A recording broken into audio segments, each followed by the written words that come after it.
Most people mess up relationships not because they're bad, but because they don't know how to speak to others the right way.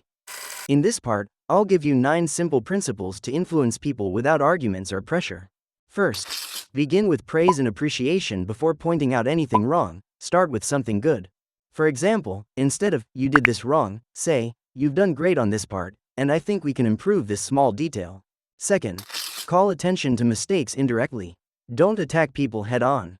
If someone forgot something, say, "Maybe we missed this part," instead of, "You messed up." It keeps their respect and avoids ego clashes. 3. Talk about your own mistakes first.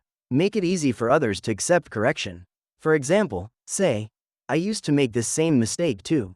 Here's what helped me." They'll listen instead of defending themselves. 4. Ask questions instead of giving orders.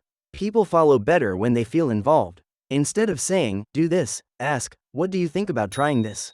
Same result, less resistance. 5. Let the other person save face. Don't embarrass anyone, even if they're wrong. If someone failed a task, you can say, "I know the deadline was tough," instead of blaming them.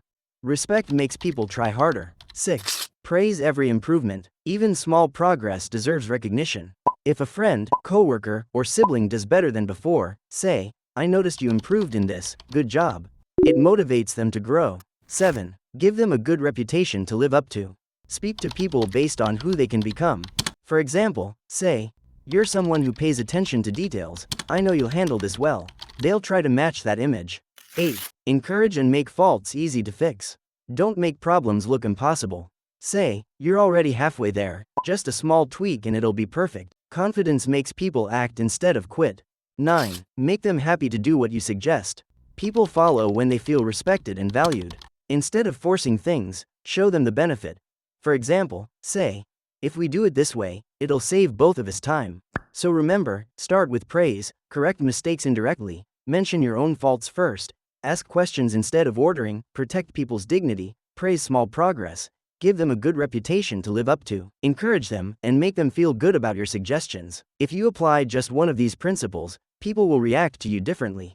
But when you combine them with the lessons from the earlier parts, that's where real influence starts. So don't stop here. Go back and watch the previous parts to complete the journey.